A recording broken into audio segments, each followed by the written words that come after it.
Chapitre 6. Le trône de gloire. Premier paragraphe. Ceci concerne la diminution de la lune et le trône, et grâce à cela la parole suivante du Raya Mehemna sur la paracha Bo, Daf 43, sera expliquée, et ensuite, il créa les serviteurs de ces réceptacles, un trône de 4 piliers, et 6 marches, soit un total de 10. Mais l'ensemble constituait le trône. Ces paroles sont surprenantes car si les pieds du trône sont au nombre de 4 et que ses marches sont au nombre de 6, on obtient 10 séphiroth. Alors qu'est-ce que le trône lui-même? En vérité, sache que chacun des mondes de l'Atsilut, Beria, Yetzira et Asya possède un aspect de 10 mais également un aspect de 13. Ainsi, Beria contient 10 séphiroth qui sont appelés les 6 marches du trône et qui sont les 6 palais se trouvant dans la blancheur du saphir, jusqu'au trône de la volonté, et les 4 pieds du trône se trouvant dans le palais du Saint des Saints constituent le 7e palais de Beria. Ainsi, ce palais contient les 4 palais des Keter, Okma, Bina et Da'at de Beria,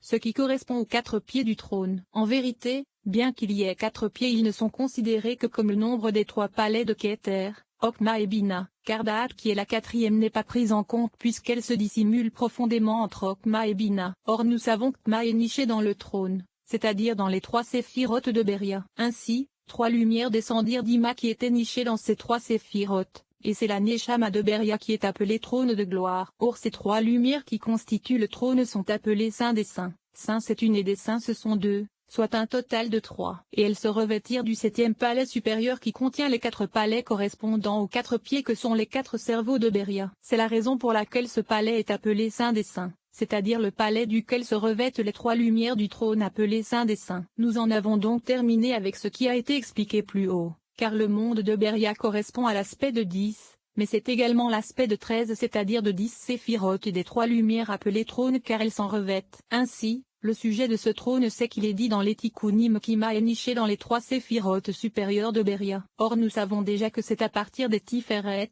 Netza, Od et Yesod, de Zahir-Anpin qu'apparut la lumière des 4 cerveaux de la femelle supérieure se trouvant dans l'Absilut, et l'ensemble des 10 séphiroth se trouvant en elle correspond uniquement à la taille des 4 séphiroth Tiferet, Netza, Od et Yesod, de Zahir-Anpin. C'est pourquoi elle est appelée Dalet comme nous le savons. C'est pourquoi c'est également à partir d'elle qu'apparut une lumière contenant 4 lumières, et elle apparut à partir de Tiferet, Netza, Od et Yesod qui sont ces 4 lumières. Or elles descendirent pour se revêtir du 7e palais supérieur, c'est-à-dire des 4 palais se trouvant en lui. Cependant, ne dis pas que Tiferet, Netza, Od et Yesod de la Malkout de l'Atsilut sont celles qui devinrent en bas les cerveaux, car ces 4 lumières ne firent que briller et descendirent dans ce palais. Elles furent alors appelées trônes et constituèrent la Neshama de Beria se revêtant des Keter, Okma, Bina et Da'at de Beria appelés les 4 palais se trouvant dans le 7e palais supérieur. À partir de là tu comprendras que tous les mondes suivent la même organisation, car tout comme les Tiferet, Netza, Od et Yesod de Bina sont les cerveaux de Zahir-Anpin, de même les Tiferet, Netza, Od et Yesod Zahir-Anpin sont les cerveaux de Nukba, et les Tiferet, Netza, Od et Yesod de Malkout sont les cerveaux de Beria. Comprends cela. Or il a déjà été expliqué que ce ne sont pas précisément Tiferet, Netza, Od et Yesod qui devinrent des cerveaux en bas dans Beria, mais uniquement leur lumière comme cela a été indiqué.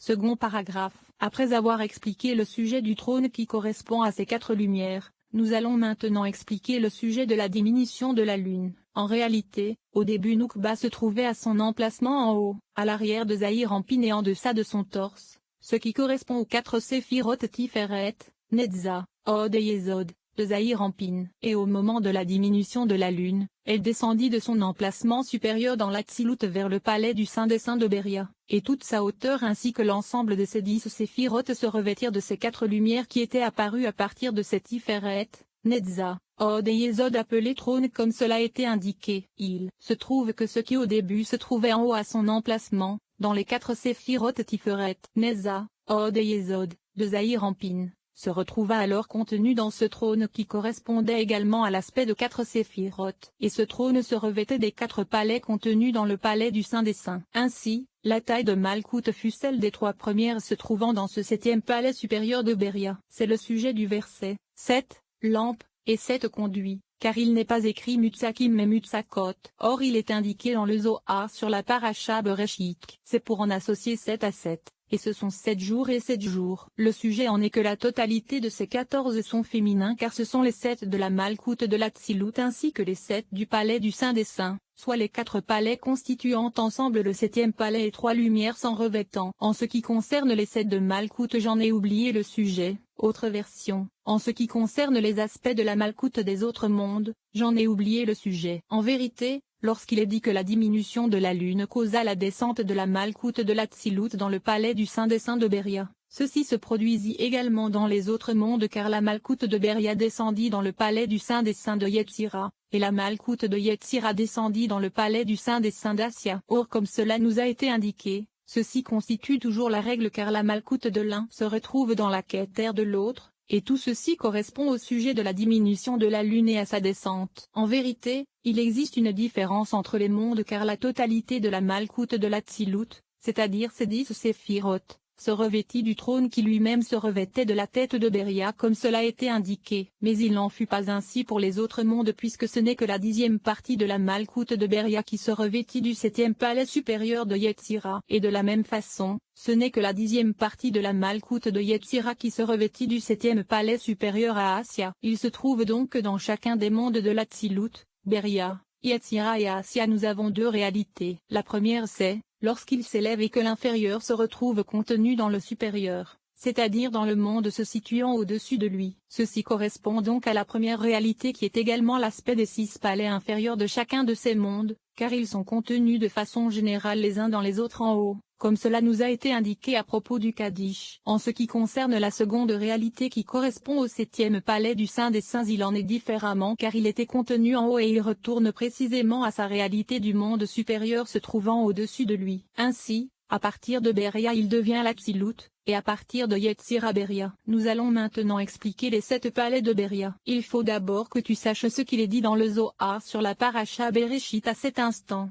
7 palais s'ouvrirent. Tu dois donc savoir qu'il existe 7 palais dans l'Atsilut, et ce sont ceux dont il est question ici. Mais il existe également 7 palais dans Beria qui sont ceux dont il est question dans la Paracha Pekudé. Et il existe 7 palais dans Yetzira qui sont ceux dont il est question dans les Pirkei Merkaba du Sofer et Kalot, en Dav 210, car c'est jusque-là qu'arrivèrent ceux qui entrèrent dans le Pardès. Ainsi, l'écorce possède elle-même 7 palais de l'impureté comme cela est indiqué dans la Paracha Pekudé. Et il se trouve dans Beria. Et les 7 compartiments dont il est question dans la Paracha Bereshit sont les palais des écorces de Yetzira car c'est dans Yetzira que se trouvent les compartiments alors que dans Beria se trouvent les palais. En vérité, tu dois savoir qu'il a été expliqué dans l'enseignement précédent que chaque monde contient 5 parts sophim et que chaque part souf contient 7 palais distincts les uns des autres et qui contiennent 10 séphirotes. L'ensemble étant désigné comme 7 palais contenant la totalité du monde en question comme cela sera expliqué à propos des particularités avec l'aide de Dieu. Ainsi, dans Beria se trouvent ces 7 aspects d'Abba,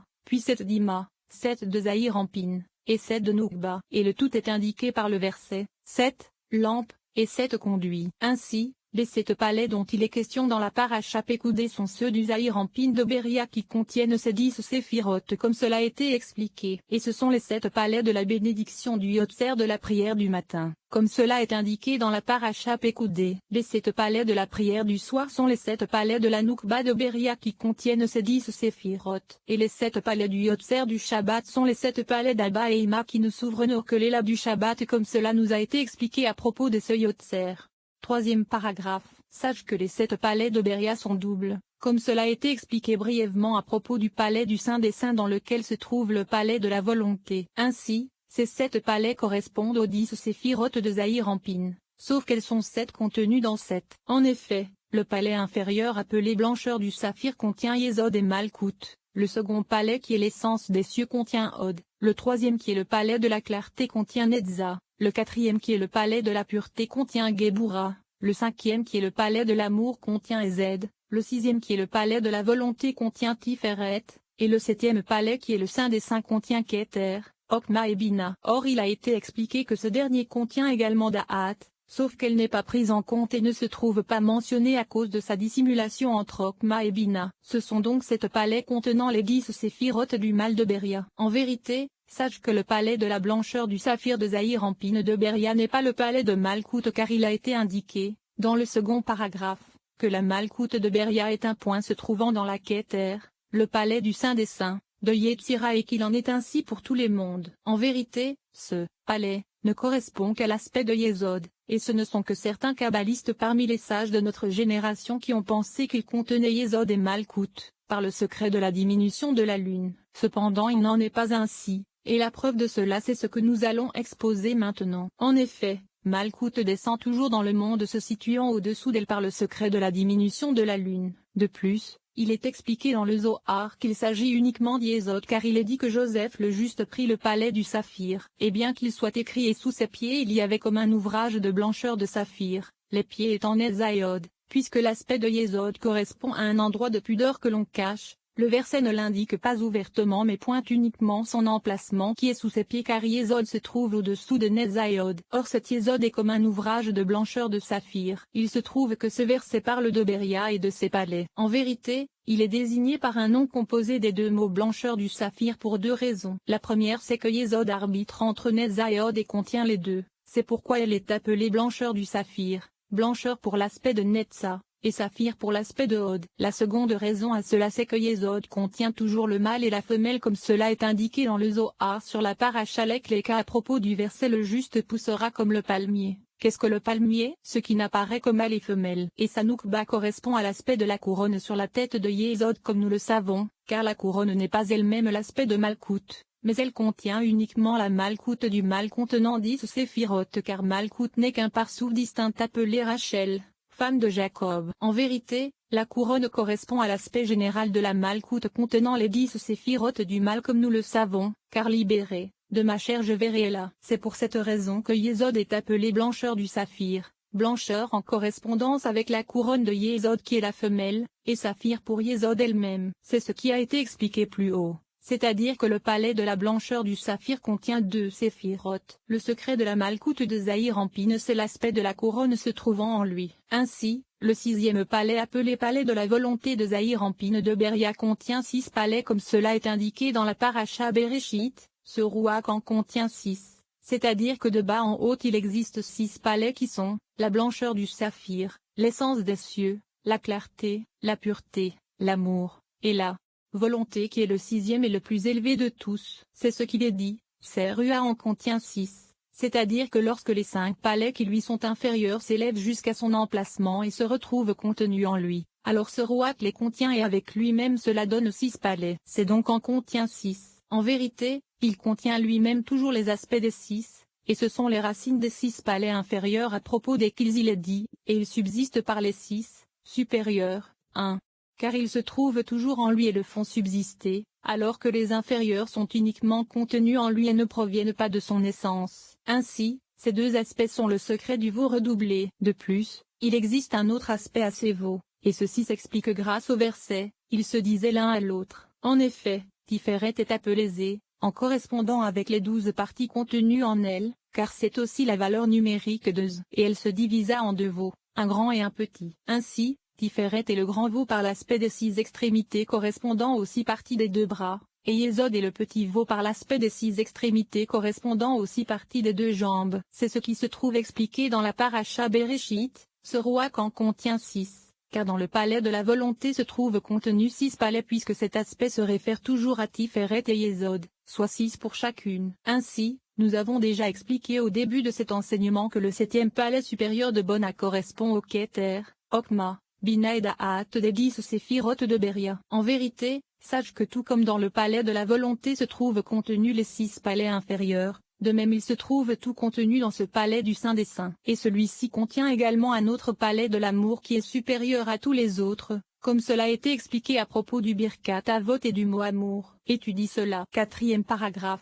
Enseignement sur les palais. Sache que les palais de Beria ne comportent pas la Malkout de Beria car Malkout est un point se trouvant dans la Keter de Yetzira, dans le palais du Saint des Saints. Et il en est de même pour les autres mondes. Ainsi, le premier palais est le palais de la blancheur du saphir, et il se trouve dans la Yesod de Beria. C'est ce qu'il est dit, et sous ses pieds il y avait comme un ouvrage de blancheur de saphir, car les pieds sont Nezayod, et au-dessous se trouve Yesod. Et c'est ce qu'il est dit dans la paracha Bereshit, Dav 45a. Joseph le Juste prit le palais de la blancheur du saphir.